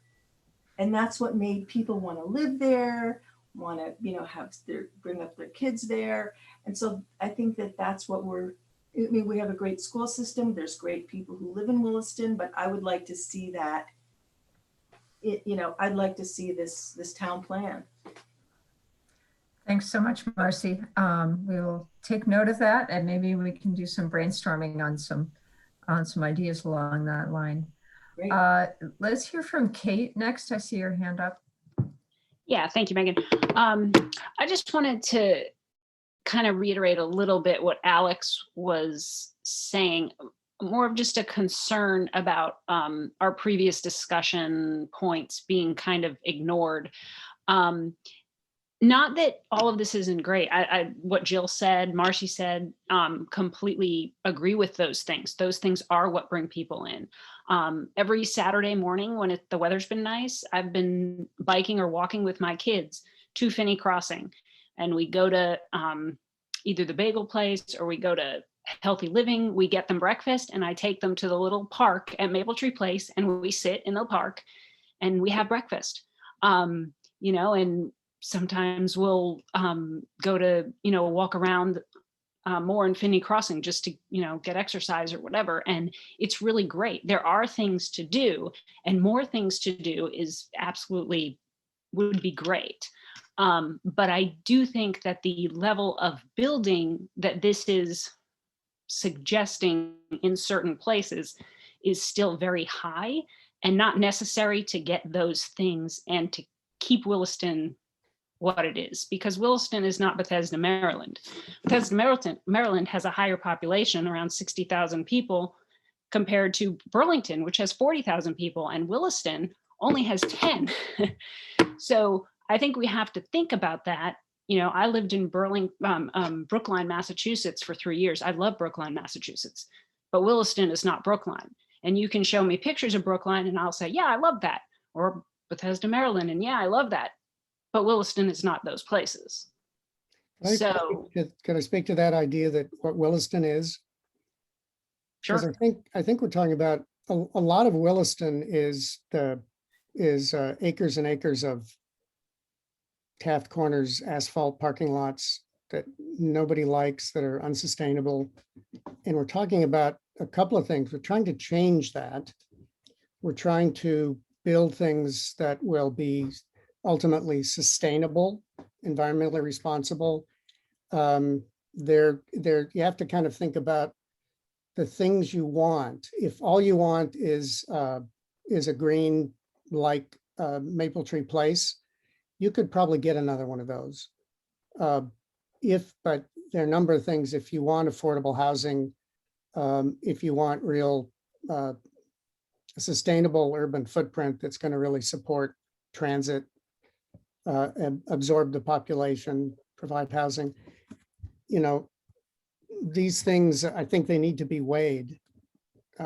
You're not going to get, I don't think you're going to get much of what you want without an increase in density. And I think the big point is, we're not proposing to build what the rest of Williston is here. Otherwise, we'd have some fields and some small cul-de-sac residential developments, because that's what most of Williston is. It's rural, beautiful rural lands that we're starting to get eaten up by residential subdivisions until somebody said stop. We're talking about, it would be something different here, and it would be different. We've tried to push that point. It would be very different here for the sake of preserving the green everywhere else and keeping your tax base low and providing a place that people, your children, or perhaps a lot of you, if you had to buy a new house, could afford. So it's a lot of these things come together, and it's not that we're trying to build Burlington or Bethesda. We're talking about building a good town center, which your town has said, your town plan has said it wanted for a couple of decades. And to hear some of you talk, none of the citizens like this, but we sure got a bizarrely positive reaction to what we propose. And it's not that we're not wanting to change, but we want to have a very careful conversation about what gets changed and how much it gets changed. So we don't, so we don't suddenly say, okay, we're going to do a lifestyle center,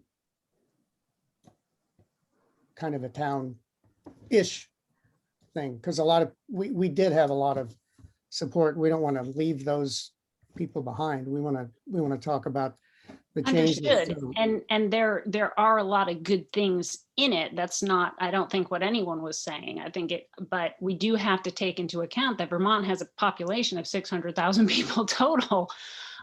Yes, considering that, yes, it grows. I mean, everything does, but our population also ages.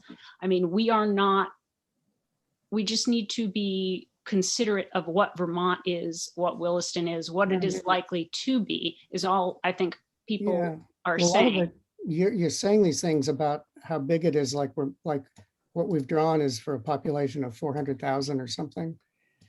And we haven't ever yet talked about, well, actually Taylor did mention the numbers. When we looked at the footprints, the numbers made assumptions. They're rough, but through stage 2, it would amount to something like 4,000 units at, I got to go back and check, but I think that's at four stories. So this is not Bethesda, or it's not plumping down Montreal here, but it is doing compact urban development. So it puts those people in a smaller footprint. So they stay out of the rest of Williston, and you can do good things here. To some degree, I think our words make it sound like we're farther apart than we are. It's a difficult discussion about where the adjustments are made, but I think they're adjustments, not wholesale changes. Well, I agree with that. I'm completely agree with that. It is concerning because your pictures show Orvis and Talbot's, right? That's great. Anybody who looks at that is going to say, great, that those are great stores. They're going to, provide good, people that are coming but the thing is that that's not necessarily what's going to come in. And depending on what changes, we can't know that. Yeah, but that's a photograph of an existing condition. We show a lot of things. When Steve does a photo rendering, he's actually, if you look at those all have, those don't have big But right changes. now, half the stores in Maple Tree Place are empty.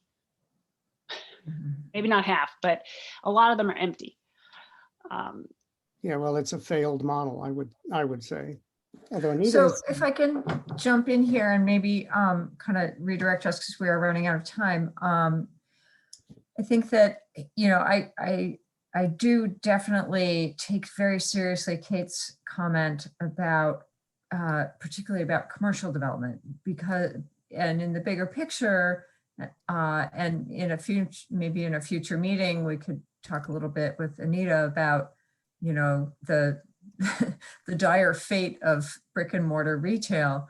But so I totally understand that piece.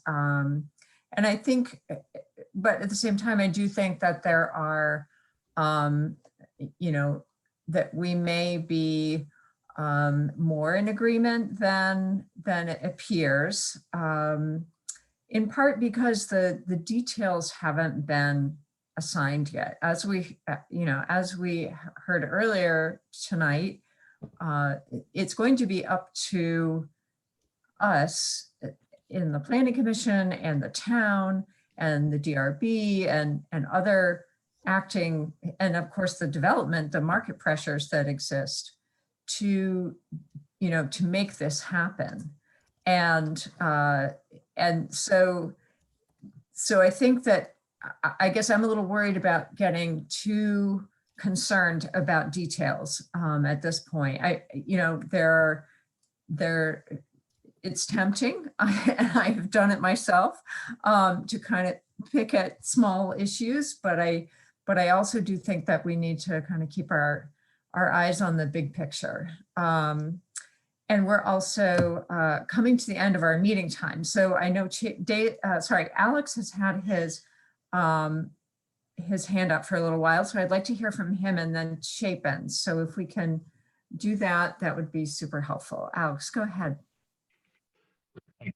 First of all, my apologies for my enthusiasm for snow removal really came through there.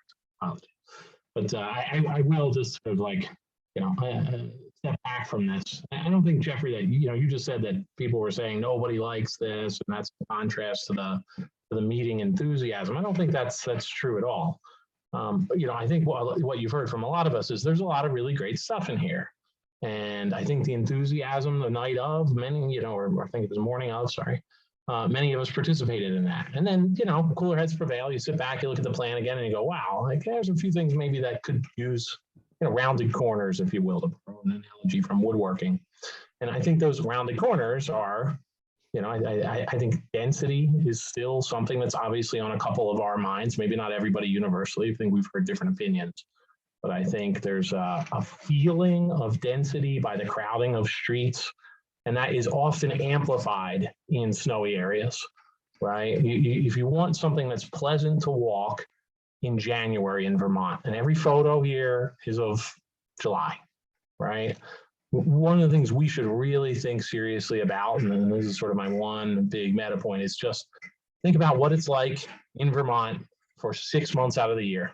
Right, it starts snowing. Inevitably snows around here, right on Halloween, and we usually get our last one in May. It's a pretty big season, and there's many times where we have 4-foot snowdrifts built up in urban areas like Burlington, even in the South End and New North End and stuff. there are, I think this plan, if it stepped back a little bit on the density, especially the crowding of the streets, it would be a slightly more successful plan.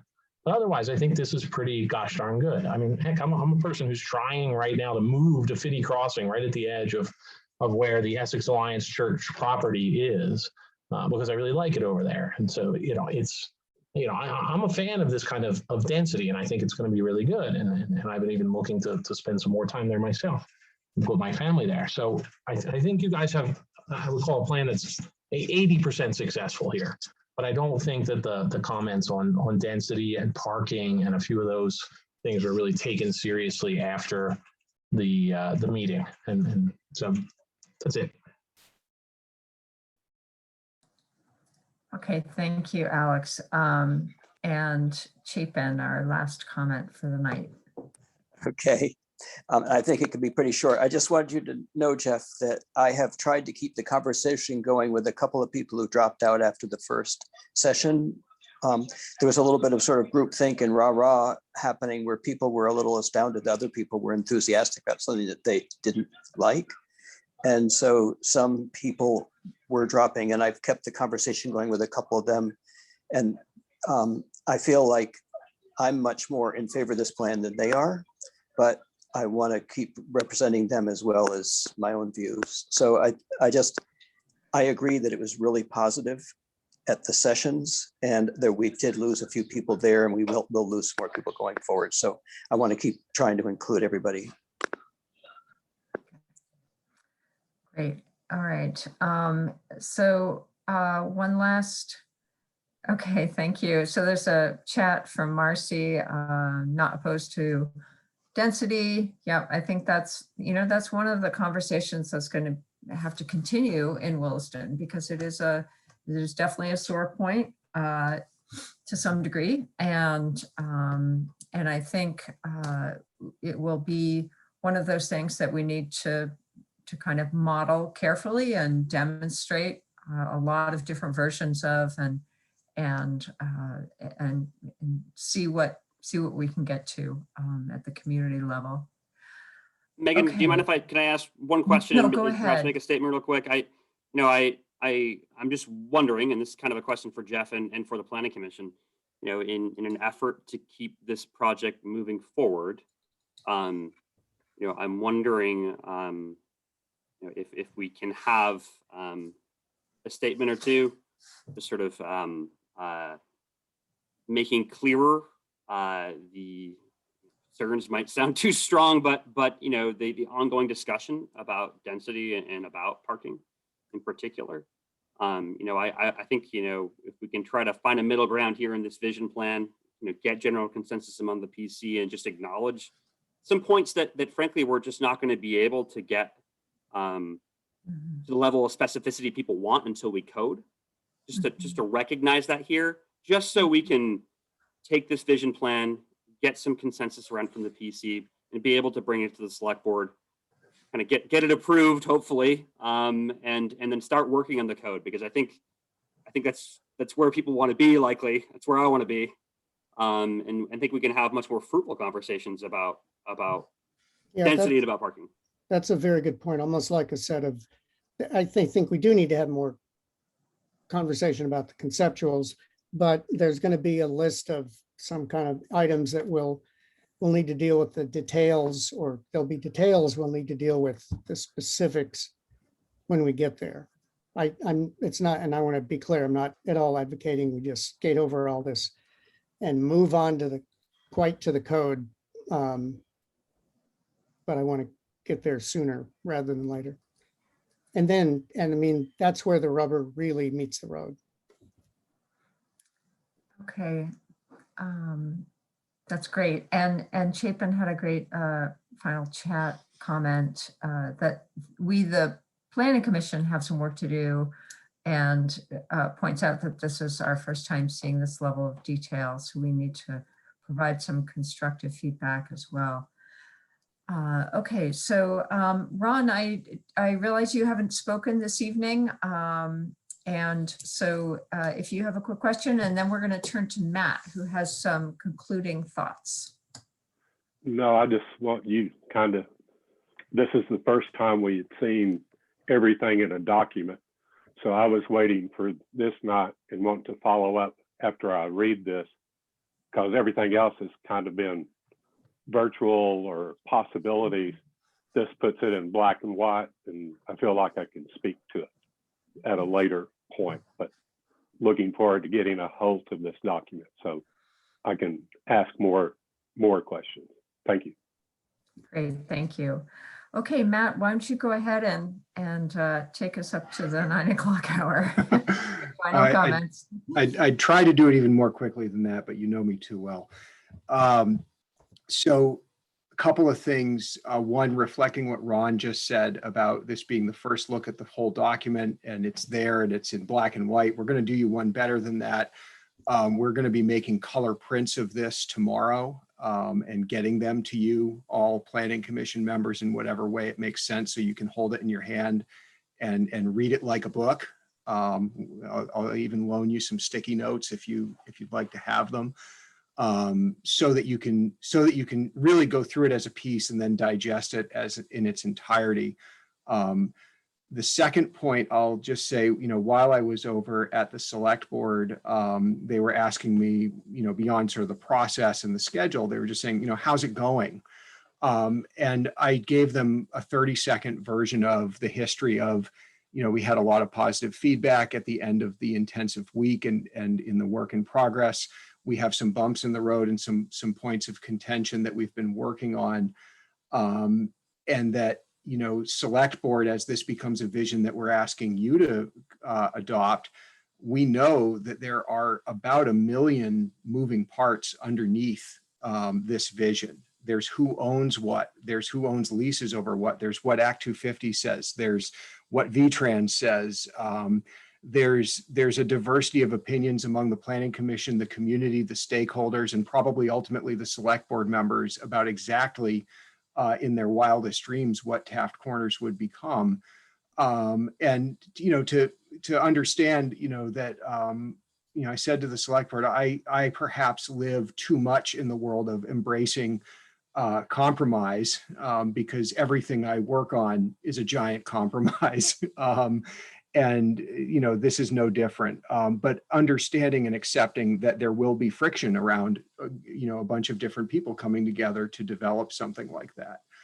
Lastly, I think once you've sat down with that paper copy and read through it, we'll get a document circulating that's sort of what you were talking about at the end of your conversation tonight, which is what are the words or some guiding principles or ideas that should kind of be considered now as part of the vision and when we go to coding. So some of those thoughts we're hearing, even about things as basic as density and parking, I think we can come up with some words that it might be a little bit more efficient to find a little consensus around that. And I'm not saying parking shall be this way or there shall be this many spaces, but rather things like parking is part of the picture here. We're shifting our focus of parking in these ways. We're acknowledging that there's again 1 million moving parts underneath that, just like everything else. So I think we can work to facilitate the clarification and the right vision at the right level of focus at the right altitude, knowing that the next step, once we can head nod on that with the select board, is to go in and develop a code, and understanding that built into, this vision is one way that things could happen. We would want to write a code that would facilitate it, but we would be creating a code that would also evolve over time. It would have to clarify certain things. We know that when we're taking something on that is this long range. The last thing I'll say is the select board thanked me for the update and for all of the work that the staff, consultant team, planning commission, and citizen participants have been putting into this. I turned it back around and I thanked them for paying attention to this project and being willing to jump in with us on it later this summer. I think that's going to be a really productive conversation going forward. So, I heard a lot of what I could hear after 8 o'clock when I got back here tonight. I look forward to getting that document out to you and working on some words to go along with it about some of those critical things you were talking about tonight. I think that's going to help us a little bit. And we've got a couple meetings coming up, and then mark your calendars, because it's not a normal planning commission night. It's the July 27th joint meeting with the select board, where we'd really like to set about an hour aside to go chat with the select board about where we're at. So you'll hear more from me on that, but the intent there is a conversation and the beginning of what would end up being a transition to the select board. Is it a vision they are okay with, and are they willing to turn this team loose on the next step of the project? That's great. Thank you very much. Just to fill out the last item on our agenda, there's a volunteer opportunity from Local Motion. They're looking for help with a bike valet at our fireworks display on July 3rd. I take it you can get directly in touch with Local Motion for that, Matt, or reach out to us and we'll connect you. Okay. But if you've ever tried to park in the village for anything at the 4th of July, you know it'd be great if you were on your bike instead. So we're looking to help make that happen as part of fireworks in the village for the 4th of July, which is exciting after not doing anything last year. So hope to see some of you there. Great. Thank you all for coming tonight, and particular shout out to members of the public who came along. We really appreciate that. And thank you for our consulting team and all the planning commissioners. Motion to adjourn. Thank you for chairing on short notice, Megan. I really appreciate it. Town band concert on Friday night at 7 o'clock. You can park across at the town hall if that's easier for you. The town band is rusty, but coming together. That's great. Well, it is a brass band. I don't know if brass rusts, but okay. Thank you all. I'm going to go ahead and adjourn the meeting since I don't think anyone's opposed to that. And we'll see this plan in hard copy very soon. So that's very exciting. Thank you all. Thank you.